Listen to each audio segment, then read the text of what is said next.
Hello everyone. Today we are going to learn phrase and our seventh phrase to kill two birds with one stone. It means एक तीर से दो निशाना लगाना. Let me understand this through example. Sonia Gandhi killed two birds with one stone. First, she silenced the opponent. Secondly, she managed to acquire the power by the Dr. Manmohan Singh through Dosil Pond. Understand the second one?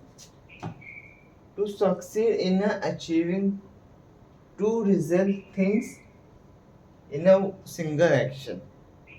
Thank you.